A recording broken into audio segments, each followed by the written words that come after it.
নমস্কার বন্ধুরা, গল্পের মানুষ চ্যানেলে আপনাদের সকলকে স্বাগত। আজকের গল্প শান্তির বাতাস। কোথায় গেলে গো? বেলা যে বয়ে গেল, তাড়াতাড়ি ওকে নিয়ে এসো। আর কত সময় লাগবে? রঙ্গনার গম্ভীর গলার আওয়াজ পেয়ে ওর দুই জা আর দুই ননদ তাড়াতাড়ি নতুন বইয়ের কাছে গেল। বিয়েবাড়ি মানেই সব একেবারে গল্পে মশগুল, আড্ডা। আর এদিকে যে অনুষ্ঠানের নিয়ম নীতির সময় পেরিয়ে যাচ্ছে, সেদিকে কোনো হুঁশও নেই। রঙ্গনার একমাত্র সন্তান কুশলের সাথে অনিমিকার বিয়ে হয়েছে। আজ দুপুরে ভাত কাপড়ের অনুষ্ঠান ওদের।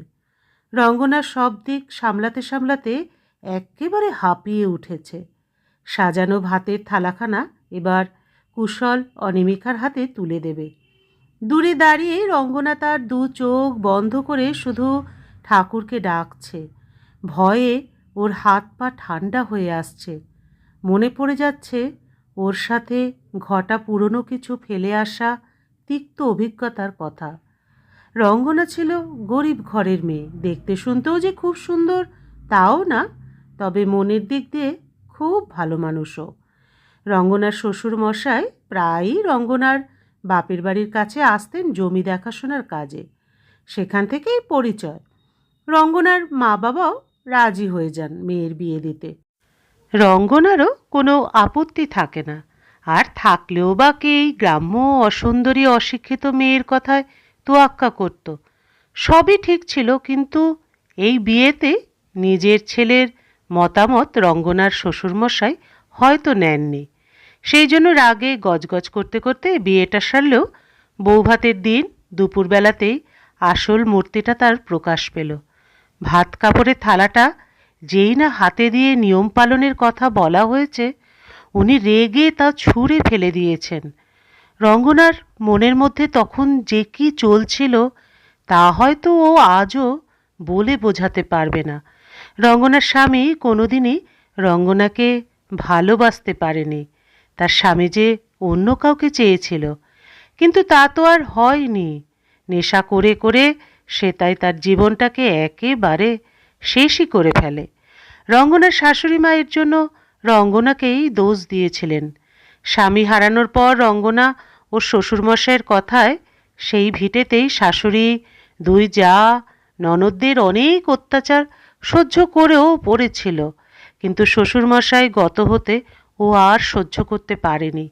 বাপের বাড়িতে ফিরে এসেছিল। সেখানে এসে বাড়ি বাড়ি গিয়ে বড়ি, পাঁপড়, মশলা বিক্রি করে কিছু সেলাই ফোড়াই করে নিজের খরচ জোগাড় করত। হঠাৎই একদিন বাড়ি ফেরার পথে রাস্তার এক ধারে একটি সদ্যজাত শিশুকে কুড়িয়ে পায় রঙ্গনা। পুলিশ কাচারি করেও সেই শিশুটির বাবা মাকে খুঁজে পাওয়া যায়নি। রঙ্গনাই সেই শিশুটিকে মানুষ করতে চায়। পাড়ার ক্লাবের সহায়তায় শিশুটিকে রঙ্গনা দত্তক নিয়ে নেয়। রঙ্গনার মা বাবার অবশ্য এই বিষয়ে ঘোর আপত্তি ছিল। রঙ্গনা শিশুটিকে কোলে পিঠে মানুষ করে। বাচ্চাটি একটু বড় হতেই রঙ্গনা জানতে পারে বাচ্চাটির দুটো পাই অবশ, পা দুটোতে কোনো জোর নেই। ও বিকলাঙ্গ শিশু। রঙ্গনার বাবা মা রঙ্গনাকে কথা শোনাতে ছাড়ে না। রঙ্গনা মুখ বুঝে সব কথা সহ্য করে তবুও শিশুটিকে কষ্ট পেতে দেয় না। বাচ্চাটি গ্রামেরই একটি স্কুলে ভর্তি হয়। কথায় আছে না, ভগবান সব দিক দিয়ে মারে না। না, শিশুটিকেও সব দিক দিয়ে কষ্ট দেয়নি ভগবান। শিশুটি খুব মেধাবী হয়। শিক্ষকেরা ওকে বিনা পারিশ্রমিকে পড়াতেন। একে একে রঙ্গনার মা বাবা গত হয়। ছেলেকে নিয়ে রঙ্গনা একদম একা হয়ে পড়ে। ছেলেটি ধীরে ধীরে বড় হয়, মাধ্যমিকে খুব ভালো ফল করে।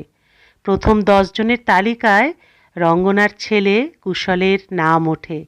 পাড়ার ক্লাব ও শিক্ষকদের সহায়তায় রঙ্গনা ছেলেকে নিয়ে কলকাতায় চলে আসে। রঙ্গনা লোকের বাড়ি বাড়ি কাজ করে। একটা বস্তিতে ছোট্ট ঘর ভাড়া নিয়ে ছেলেকে নিয়ে থাকতে শুরু করে। শুরু হয় রঙ্গনা ও তার ছেলে বেঁচে থাকার কঠিন লড়াই।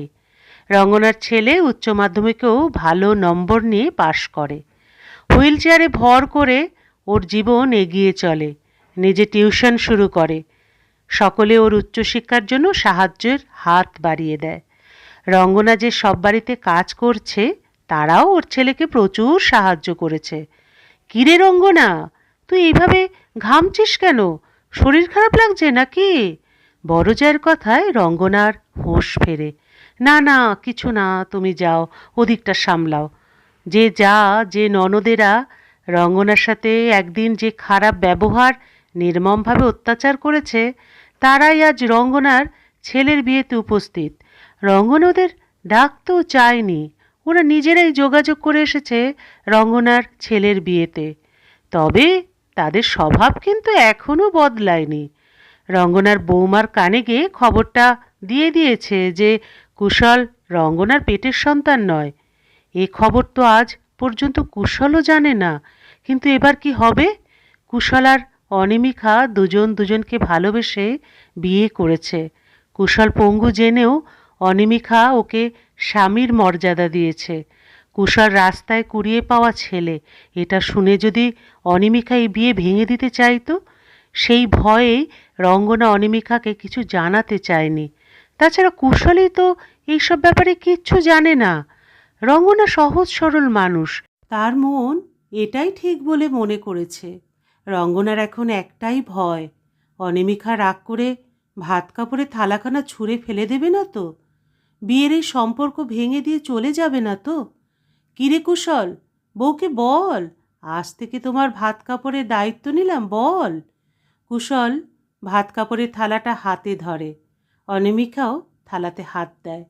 দুজন একসাথে বলে, আজ থেকে আমরা দুজন দুজনের সুখে দুঃখের সঙ্গী হলাম। রঙ্গনার মুখে হাসি ফুটল। অনিমিকা থালাটা রেখে ধীর পায়ে রঙ্গনার কাছে এসে বলল, তুমি চিন্তা করো না মা, আজ থেকে আমিও তোমারও বন্ধু হলাম। যে মা জন্ম না দিয়েও তার সন্তানকে এত সুন্দর করে বড় করে তুলেছে, সে মা কখনো খারাপ হতে পারে না। সে যখন কোনো কথা তার সন্তানের থেকে গোপন করেছে, নিশ্চয়ই তার সন্তানের ভালোর জন্যই করেছে।